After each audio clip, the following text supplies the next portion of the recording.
Hello students.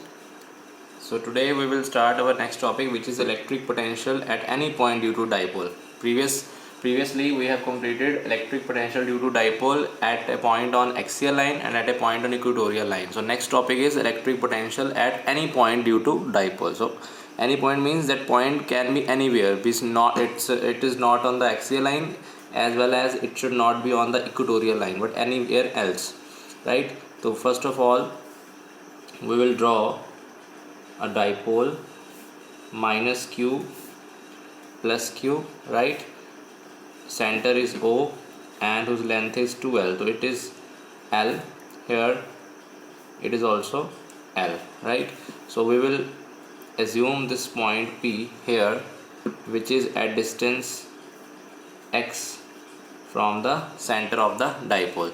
सो ना तो ये वाला पॉइंट एक्सियल पे है ना इक्वेटोरियल पे है, ठीक है। तो अब हमें सॉल्व करें एनीवेयर। तो मान लो माइनस क्यू से जो इसका डिस्टेंस है, ये वाला this distance is r1 and from point this one plus Q से उसका डिस्टेंस है r2। q1 से माइनस क्यू से उसका डिस्टेंस है r1 और q2 प्लस क्यू से उसका डिस्टेंस है r2। ये है मान लो पॉइंट ए और ये है पॉइंट बी, राइट? ओके, तो फर्स्ट ऑफ ऑल V यानी कि electric potential at point P due to minus Q charge. तो पहले माइनस क्यू चार्ज की वजह से देखते हैं कि वहाँ कितना पोटेंशियल आएगा। V1 इज इक्वल टू के क्यू अपॉन R1, और ये माइनस में आएगा, वाई माइनस में, क्योंकि ये नेगेटिव चार्ज है इसलिए माइनस में आ जाएगा, राइट? सिमिलरली इसको मान लो।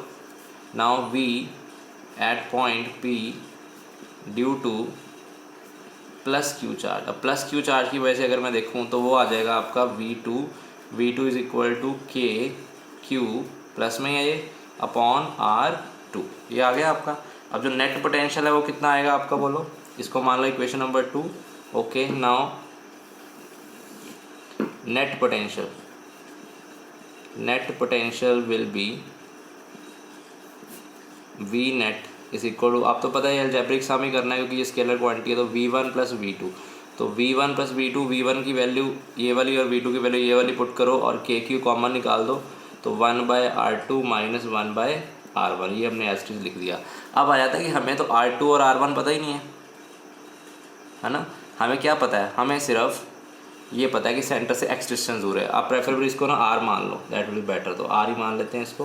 तो मान लो वो R डिस्टेंस दूर है सेंटर से, ठीक है। तो अब क्या करें आगे, क्योंकि हमें तो सिर्फ ये पता है कि R डिस्टेंस दूर है और ये दोनों L ये पता है बस। R1 R2 तो हमें लेट की है, हमें वैल्यू नहीं पता एक्चुअल में।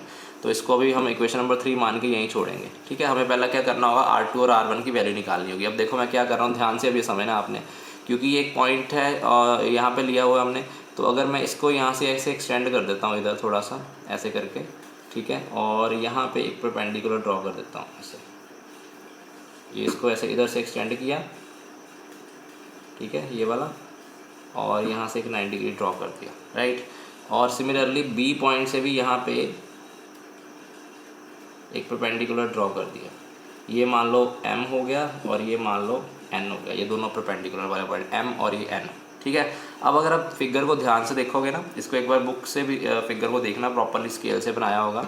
ये जो आपका R1 है यानी कि AP है, अगर हम ध्यान से देखें AP फिगर में, ये ऑलमोस्ट PM के इक्वल है। AP is almost equal to PM, क्योंकि ये ना बहुत दूर, मतलब हम पॉइंट ले रहे हैं मतलब ये वाला जो पॉइंट है एक्चुअली ये बहुत पास नहीं है, दूर वाला पॉइंट है। तो एंगल ये वाला बहुत छोटा बनेगा, तो फिर ये दोनों साइड्स ऑलमोस्ट जो है वो सेम हो जाती है, ये साइड पूरी और ये वाली साइड पूरी, ये।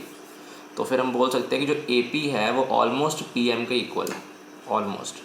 तो AP is almost equal to PM, right? तो फिर AP है हमारा R1 जो हम फाइंड आउट करना चाहते हैं, और PM क्या है? PM है आपका ये OP, this OP plus OM।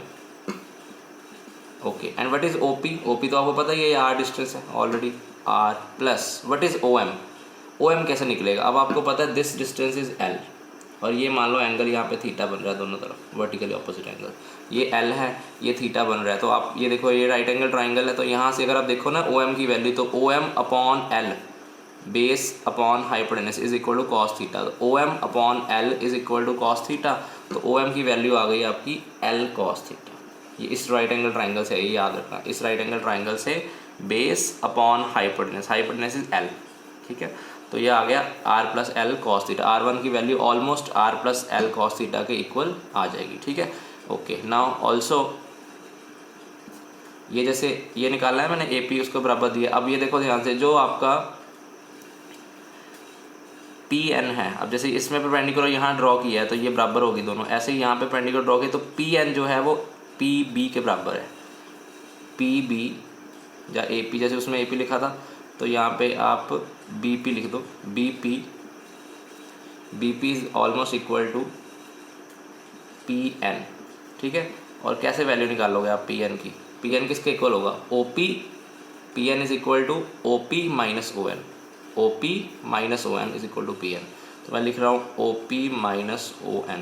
तो OP तो आपको पता ही है, ये आपका R के इक्वल है, तो it will be R minus, जैसे आपने ये OM निकाला है वैसे ही ये राइट एंगल ट्राइंगल से ON की वैल्यू निकालो। तो ये भी सेम L हाइपोटेनस है इसका, तो cos थीटा लेके L cos theta is equal to ON upon L, तो ON is equal to L cos theta, तो इसकी वैल्यू ON की आ गई यहाँ पे L cos थीटा, ठीक है। तो ये BP आपका किसके इक्वल माना था हमने, R2 के। इट मीन्स हमारे पास दोनों की वैल्यू आ गई, R2 की वैल्यू आ गई और R1 की वैल्यू भी आ गई। तो ये दोनों वैल्यू R2 और R1 के हम किस में पुट करेंगे, now put in equation number 3, put in equation number 3 में पुट करो तो V net is equal to KQ common 1/R2, R2 is R minus L cos theta, right, okay, minus 1 और R1 की वैल्यू क्या है हमारे पास, R1 की value है R plus L cos theta, right. अब हम क्या करेंगे, नेक्स्ट स्टेप क्या होना चाहिए, इसका हम ले लेंगे LCM, KQ as it is, और नीचे LCM लेंगे R square minus L square cos square theta, A minus B A plus B होता है A square minus B square, और ये R plus L cos theta ऊपर जाएगा तो ये बन जाएगा R plus L cos theta minus ये उधर जाएगा माइनस R, और ये माइनस का प्लस हो जाएगा L cos थीटा। तो L cos theta plus L cos theta 2L cos theta, और ये R और माइनस R कैंसिल हो गए, तो V नेट आ गया हमारा KQ into L cos theta plus L cos theta 2L cos theta upon R square minus L square cos square theta. ये आपकी वैल्यू आ गई। अब बताओ कि Q इंटू 2L क्या होता है, Q इंटू 2L होता है P, तो V नेट बन गया आपका K P cos theta upon R square minus L square cos square theta. ये आपका एक जनरल रिलेशन बन गया for electric potential eight any point of the dipole, ठीक है जी। इसमें ये चीज़ क्लियर हो गई आपको, राइट है ना, ओके। अब यहाँ पे अगर हम बोल रहे हैं कि ये एक्सियल लाइन है, ठीक है, एट एक्सियल पॉइंट, तो V एक्सियल में बताओ फिर एंगल क्या होना चाहिए, थीटा, ये पॉइंट यहाँ होगा, थीटा 0 होएगा, पुट करके देख लो, फिर cos 0 1 होता है और नीचे भी 1 हो जाएगा, तो क्या आंसर बनता है KP upon R square minus L square, और यही हमने ड्राइव किया था एक्सियल लाइन के लिए, याद है आपको। और अगर मैं इक्वेटोरियल के लिए फाइंड आउट करूँ तो थीटा कितना होना चाहिए इक्वेटोरियल के लिए, इक्वेटोरियल के लिए थीटा 90 होता है, तो फिर पुट करो cos 90 0 होता है, तो पूरा आंसर 0 बन जाएगा। तो इक्वेटोरियल के लिए ये और एक्सियल के लिए ये, ठीक है जी। तो ये आपका आ गया electric potential due to dipole at any point, right. Yes बच्चे, so our next topic is electric potential energy of system of charges. Basically पहले सीखते हैं कि इलेक्ट्रिक पोटेंशियल एनर्जी क्या है। जो हमने पिछले टॉपिक में पढ़ा है कि हमें एक चार्ज को इन्फिनिटी से दूसरे चार्ज के पास लाने में कितना वर्क डन करना पड़ेगा, उसको हम बोलते हैं इलेक्ट्रिक पोटेंशियल। वो था कि एक यूनिट चार्ज को लाने में, है ना। तो अगर सिंपल कोई भी चार्ज हो, दो, एक सोर्स चार्ज दूसरा कोई भी हो, यानी कि W अपॉन Q ना करें, ओनली W की बात करें, तो ओनली जो वर्क डन है ना, हमने V में क्या लिखा है W upon Q, but only अगर W बात करें तो वो W है इलेक्ट्रिक पोटेंशियल एनर्जी, अकेले उसको बोलेंगे, वर्क डन को इलेक्ट्रिक पोटेंशियल एनर्जी बोलेंगे, और work done per unit charge को हम इलेक्ट्रिक पोटेंशियल बोलते हैं। अब हम पढ़ रहे हैं इलेक्ट्रिक पोटेंशियल एनर्जी।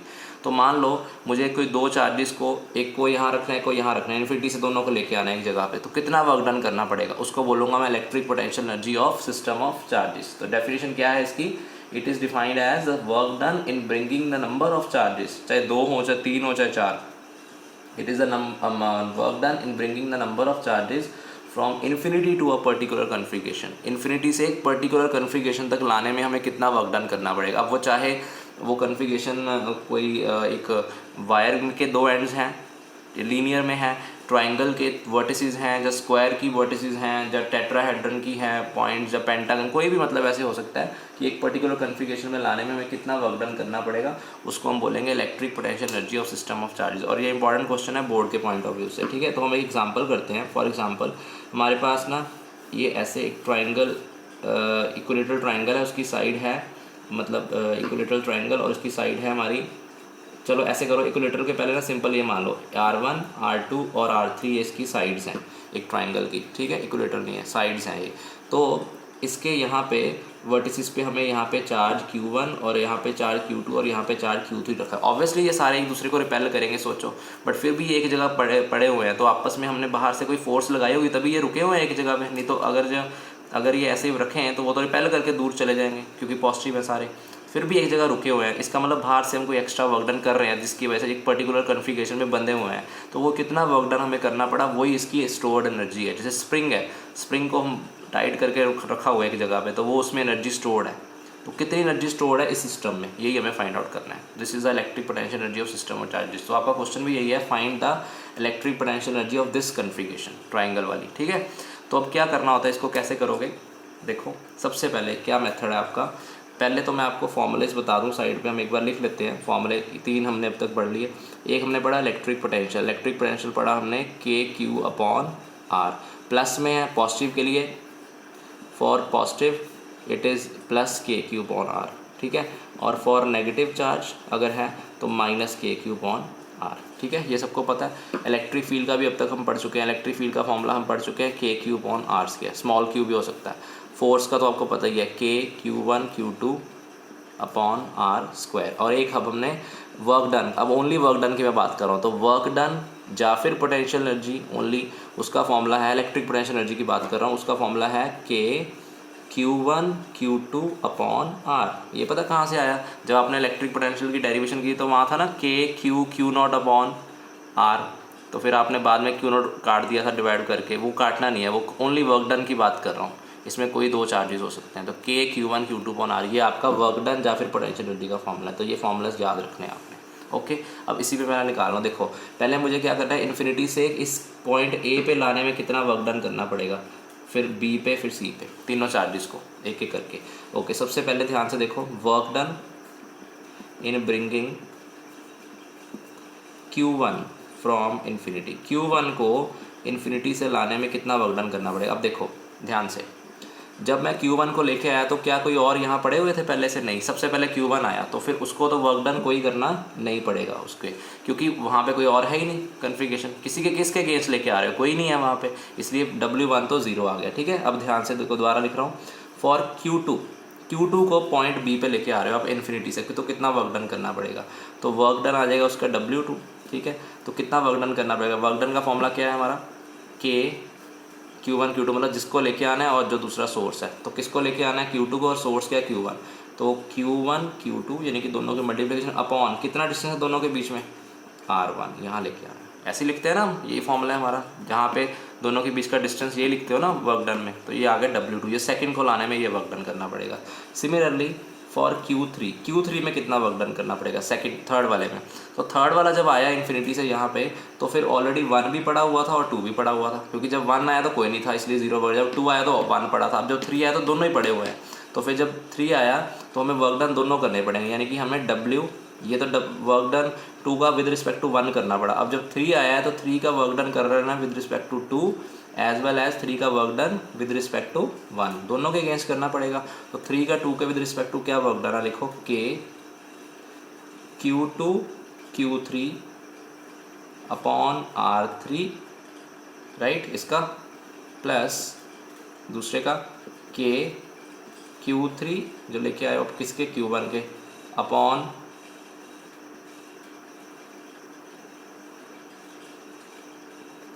ये डिस्टेंस है R2, यही है ना, R1 माना है इसको हमने, R2 माना इसको, वो डिस्टेंस जो मर्जी मतलब हो ऐसे गिवन है, तो ये आपका R2 आ गया, ठीक है। KQ2Q3/R3, इसका है KQ3Q1/R2, राइट। तो ये आ गए तीनों वर्क डन। अब नेट वर्क डन, जब पोटेंशियल एनर्जी ऑफ सिस्टम क्या आएगा, पोटेंशियल एनर्जी ऑफ सिस्टम हो जाएगा W नेट तो वो तीनों को ऐड कर दो, इसको इसको इसको, वो टोटल आंसर आएगा आपका के Q1 Q2 by R1 plus के Q2 Q3 by R3 plus के Q3 Q1 by R2, right. तो ये आपका टोटल वर्क डन आ गया। इसमें से अगर कुछ कॉमन निकल जाए तो आप निकाल सकते हो, नहीं तो आप इसको एज इट इज़ यहीं पे छोड़ सकते हो। तो ये आपका आ गया कि electric potential energy of system of charges हम कैसे निकालते हैं। तो इस तरीके से आप इलेक्ट्रिक पोटेंशियल एनर्जी जो है वो फाइंड आउट कर सकते हैं। ऐसे और क्वेश्चन भी है एसएल में, जिसमें कि ये एक और क्वेश्चन है, ये आप ट्राई करना और फिर मुझे इसका सोल्यूशन भेजो, सेंड करो। ये Q1, ये -Q2 है, ये Q3 है और ये Q4 है, ठीक है, और साइड L है, सारी सेम है। तो इसको यहाँ पे लाने में कितना वर्क डन करना पड़ेगा ये भी आपने मुझे करके दिखाना, ठीक है। ये इसका सोल्यूशन जो है सॉल्व करके, इसमें माइनस है तो माइनस इंक्लूड कर लेना। जब 1 आया तो कुछ नहीं करेगा, सेकंड आएगा तो इसके अगेंस्ट है, तो इसका वर्क डन कितना आएगा, K -Q2 Q1 upon L। तो ये माइनस इंक्लूड करना है इसका ध्यान से, ठीक है जी। ओके बच्चे, thank you, that's all for today.